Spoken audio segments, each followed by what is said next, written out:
زه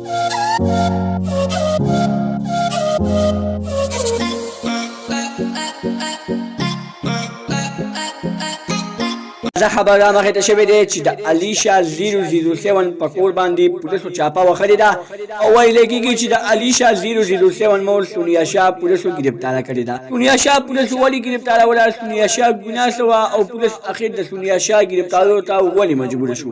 که چېرې تاسو د دې پوره معلومات باره کې ځان خبرول غواړئ که اوسه پورې چا زموږ د چینل مخه نه وي سبسکرایب کړئ، موږ د چینل مخه سبسکرایب کړئ، ته د نشان څخه مخه ووهئ چې زموږ خل یوه نوې معلوماتي ویډیو تاسو ته په اسانۍ سره میلاویږي.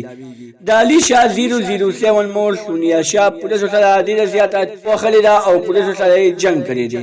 پولیسو ته یې ډېر زیات کنځل هم کړي دي او بیا د هغه کنځلو نه بعد پولیسو د علیشا 007 مور سونیا شاه ګرفتاره کړې ده. سونیا شاه پولیسو ولې ګرفتاره کړه؟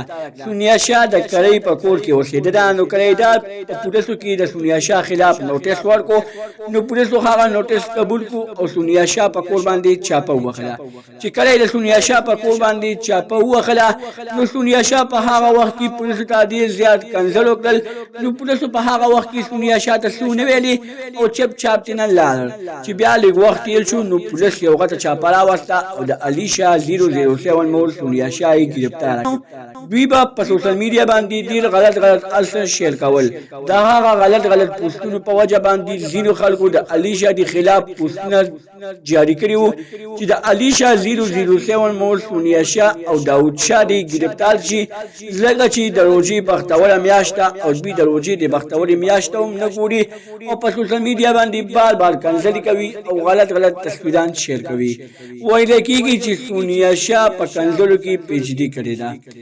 داسې یو نجیبه پیز د دلربا په بیان کې سونیا شاه ویلي وو چې ما کنځلو کتاب هم ډېر زر را روان دی، زما د کنځلو په کتاب باندې کار شروع دی او ډېر ځل به شي چې زما د کنځلو کتاب به راشي. اوس د علیشا 007 مور سونیا شاه پولیسو سره په دې وخت کې په حوالات کې بنده ده او ډېر ځل به شي چې د علیشا 007 مور سونیا شاه به د پولیس حراست نه راخلاص شي. دوستانو دا وه زموږ نننۍ ویډیو. که زموږ دا ویډیو هم خوښ شوي وي زموږ د چینل مخه سبسکرایب کړئ، د نشان څخه مخه ووهئ چې زموږ خل یوه نوې معلوماتي ویډیو تاسو ته په اسانۍ سره میلاویږي.